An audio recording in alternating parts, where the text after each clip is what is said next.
this progressive left Marxist movement, all you hear now is net zero, net zero, net zero.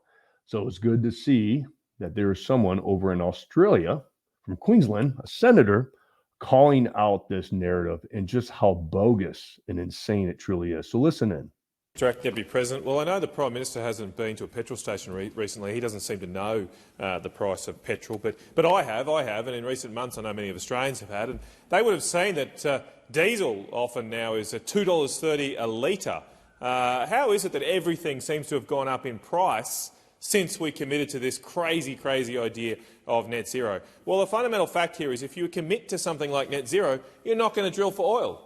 You're not going to increase the production of oil and gas, and so that thing, being able to fill up at the petrol pump, is going to go up in price just as it has. Now, there are some people that haven't been silly enough to sign up to this agenda, or at least not doing anything to get close to it. And countries in the Middle East, like Saudi Arabia, Russia, they're not doing anything to get near it, and so they are still drilling for oil and gas. And thanks to our stupid decisions here in Western countries, we have given them a blank cheque to determine the price of oil, determine the price of energy across the whole world.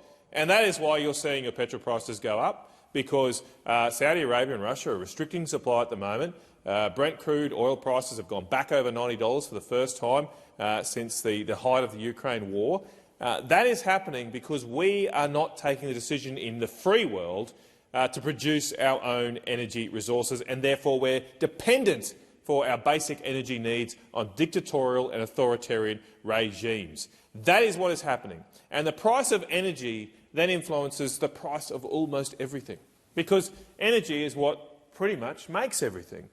The one thing I'd love people who advocate for net zero to say in this debate, I'd like someone just to map out some basic things about how we're going to do things in a net zero world. Take, for example, the manufacturing of something called urea. Urea is a fertiliser that comes from natural gas. It is responsible for feeding half the world's population. Half the world's food comes from the fertilisers made from urea. Now, it is made from natural gas. How are we going to make urea? How are we going to grow food for half the world's population if we have net zero and we don't have gas? I mean, it's very easy to say net zero. It's very easy to say, look, let's just have net zero emissions. It's easy, isn't it? Well, it's not, because almost everything we grow, we make, we do in our society relies on the use of fossil fuels. And without them, people will starve. Without fossil fuels, we won't be able to go anywhere. Without fossil fuels, a lot of people will not have jobs. And so just answering those basic questions would be really helpful. Another thing you might notice is when you go down the shops now, things are a lot more in price. Obviously, everything's going up in price.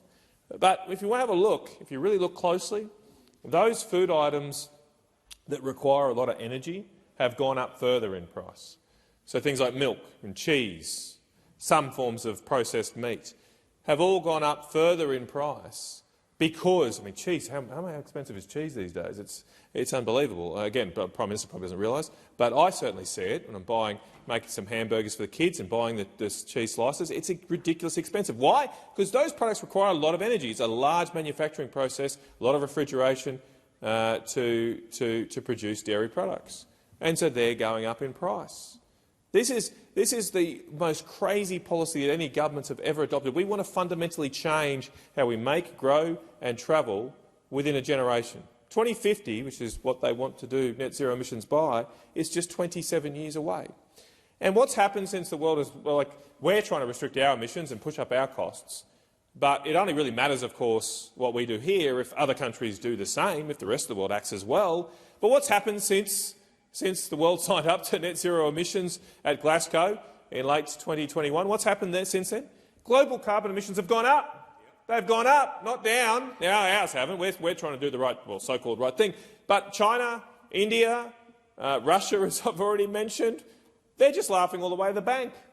And that's why fundamentally net zero emissions is a fraud and a scam, is a total fraudulent scam which allows countries like China and India and Russia, who don't play by the rules in the world game, it allows them to get off scot-free and then take the jobs from Western countries. This is a massive transfer of wealth and prosperity from our nations, from our country, from our people, to those countries who never and will not play by the rules.